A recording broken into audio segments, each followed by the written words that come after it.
hawshan hadday hawshayda ay ahaan lahayd runtii hub ayaan isticmaali lahaa balse hawshan waa hawl jacayl waxaan ugu talagalay inaan qalbiga aan kaa dego bal fiiri aniga nin nuucayga ama istaylkayga oo kale tuuladan ma laga helayaa maya haddaad ku soo wareeg marka aadaad u nasiib badan tahay maxaa yeelay aniga ayaa kaa helay aniga suldaanana naag suldaan iska dhigyaaqe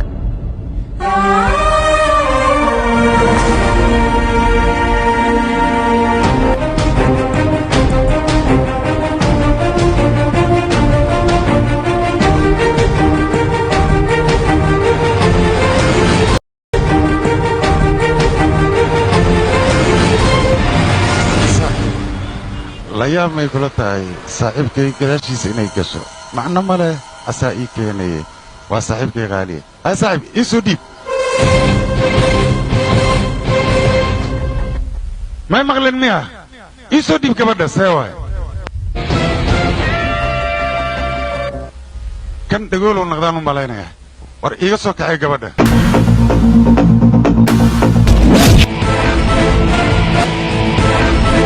janda anigoo keliya iska leh aniga janda si xad dhaaf ayaanu jeclahay caliyow xunkaa maxaad ismootay war miyaad moog tahay inaad shaqaalo xun tahay annaga noo shaqeeya maxaad shaqata nugu ciyaaraysaa iyada xataa way i jeceshahay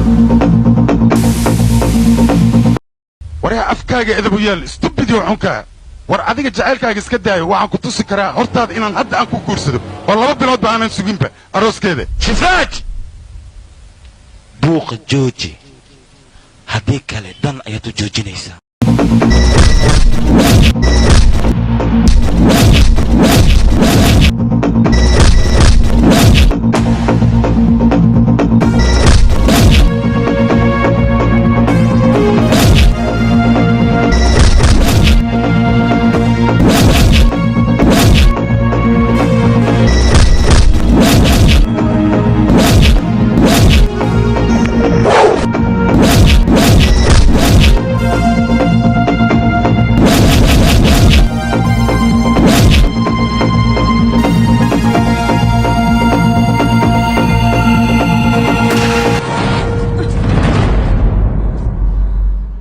nolosheeda aniga laba ayaa muhiim ii ah midda koowaad waa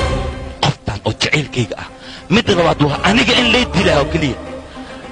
aniga nin rag ayaan ahay maxaa yeelay mowqifkayga waxaan rabaa dadka hortooda inaan ka caddeeyo mafaham lacag darteeda haddaan wax walba u samayn karo ka fikir